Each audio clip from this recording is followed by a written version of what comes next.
Hi everyone. आपके exams आने वाले हैं और आपने शेड्यूल भी तैयार कर लिया है। आपने सारी स्टेशनरी रेडी कर ली है, बुक्स रेडी कर ली है, पर जब भी आप पढ़ाई करने बैठते हो पढ़ाई नहीं हो रही है, दिमाग लग ही नहीं रहा है। आप पढ़ तो रहे हो, बुक खुली तो है, पर दिमाग कहीं और दौड़ रहा है। क्या आपके साथ भी ऐसा होता है? So don't worry.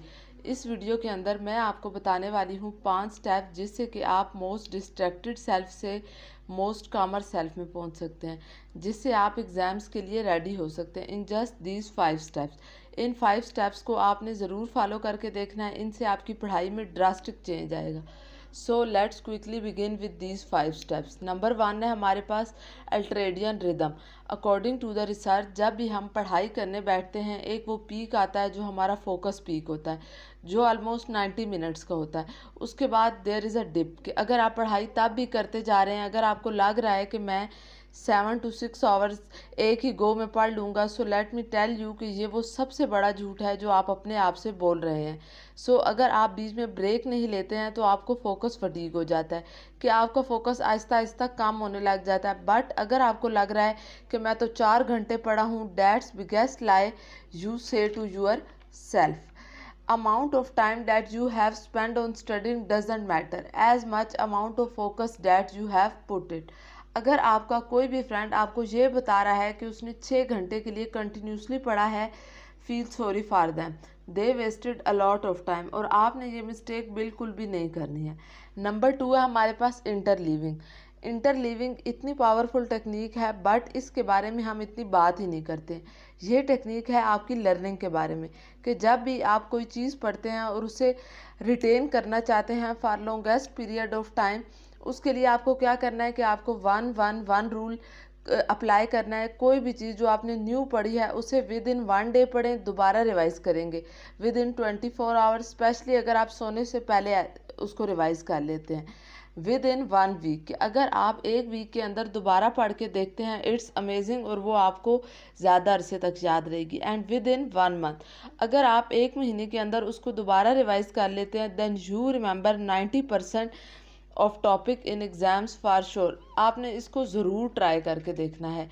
नंबर 3 है हमारे पास रिमूविंग द मेंटल क्लटर, कि जब भी हम पढ़ाई करने बैठते हैं और हमें बहुत मुश्किल हो रहा होता है कंसंट्रेट करना, तो हमें 2 चीज़ें करनी है। नंबर 1 है अपने एनवायरनमेंट को क्लियर कर देना है, कि जितनी भी चीज़ें हमारी आंखों के सामने होती हैं, हर चीज़ हमारी अटेंशन को ग्रैब करती है। सो सबसे पहले remove all extra things from your study room. Number 2 है 2 एक्सरसाइजेज टू फोकस। नंबर 1 है ब्रीदिंग एक्सरसाइज, ये क्विकली आपको फोकस स्टेट में ले आएगी। लाइक आप breathing in and breathing out की एक्सरसाइज को करके अपने माइंड को फोकस में ला सकते हैं। एंड नंबर 2, इसमें हमारे पास जो एक्सरसाइज है वो है रीडिंग आउट लाउड, कि कोई भी आर्टिकल लेना है उसे 5 मिनट आप लाउडली पढ़ें, और इससे क्या होगा कि आपका फोकस बढ़ेगा। नंबर 4 है हमारे पास इंगेज। कोई भी चीज़ जिसे आप सिर्फ पढ़ रहे हो तो वो कभी भी याद नहीं रख पाओगे, बट आपको एक्चुअली में क्या करना है, आपको इंगेज करना है अपने आप को टॉपिक के साथ। कैसे करेंगे? सबसे पहले आपको अपना ऑब्जेक्टिव क्लियर करना है, और वो क्या होना चाहिए कि जो भी आप पढ़ रहे हो वो आप पढ़ नहीं रहे हो, बल्कि वो आप समझने के लिए कर रहे हो। Understanding should be your main purpose rather than your marks in exam. जब आप इस मकसद से पढ़ते हो तो बेहतर तौर पर चीज़ों को ग्रैस्प कर पाते हो।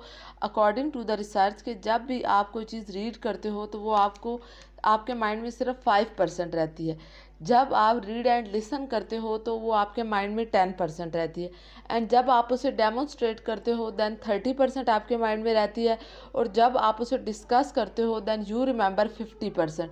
और अगर आप उसे अप्लाई करते हो देन यू रिमेंबर 70%। और अगर आप उसको टीच करते हो तो क्या होता है कि आप 90% वो आपको याद रहता है।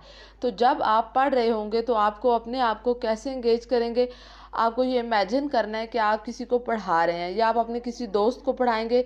इससे क्या होगा कि आपकी कंसेप्ट क्लैरिटी बहुत अच्छी हो जाएगी। नंबर 5 एंड लास्ट है हमारे पास गो डीपर।